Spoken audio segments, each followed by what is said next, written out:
Well, so hi everybody. Today I want to talk about cycling shoes, road cycling shoes, and road cleats. What you can see here is a Nike road cycling shoe. Of course, you have the strappings to adjust it to your feet. They use really lightweight, thin materials, to save weight. Because every gram counts. So let's go to the sole.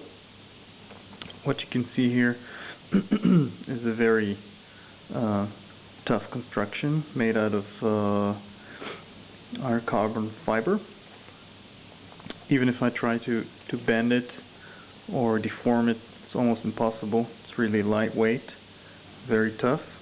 The idea here is that as tough as it gets, the more energy you put into cycling. So generally, they want to do this, make this part really tough. Okay. You can see here it's a road bike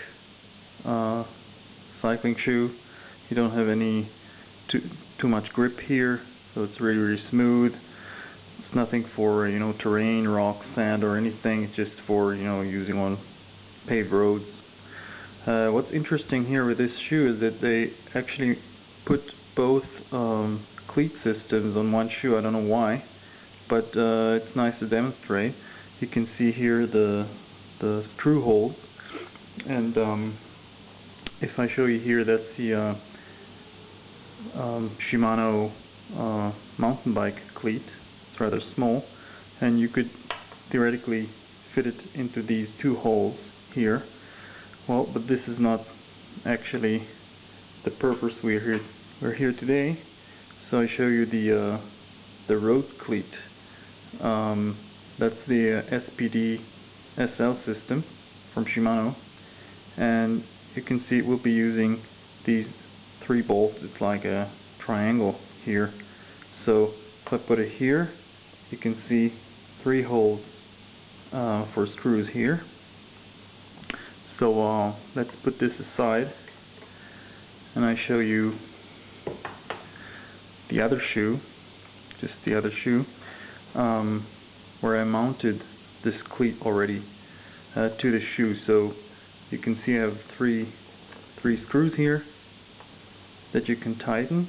I left it loose, so you can see that it can be adjusted. You have some adjusting range here and even some gauges, so you can measure this, the changes that you do.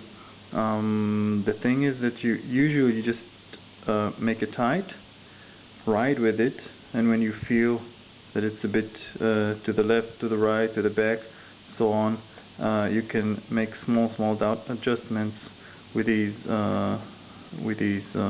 like markings here. Of course, this must be perfectly tight before you go riding. I didn't do that in this case, just to show you that you can play with it. It's not in the beginning. It's not fixed before you make it really tight. Now, a question I hear a lot is how does this actually work? Because this cleat, you can see it's really different. This is the mountain bike cleat. This is the road cleat. So how does it actually work? Well, for this I have to show you the pedal. This is the PD-5700 from Shimano. They also call it the 105. What you see here, that's the front side of the pedal.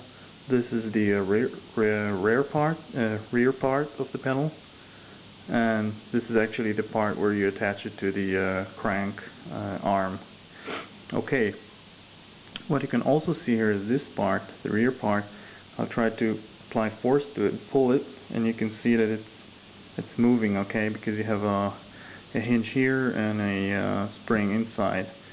So the idea is that when you place your shoe onto here, you have this kind of edge here, okay, and you have an edge here.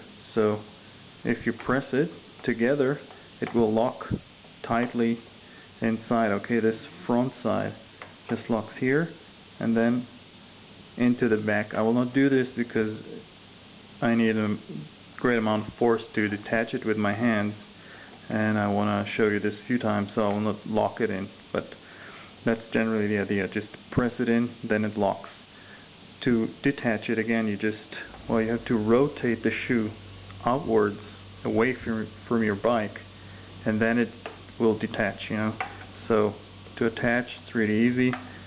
In here and then click, and then this part will move back and this part will go in here. And to detach, again, you just turn it and then detach it.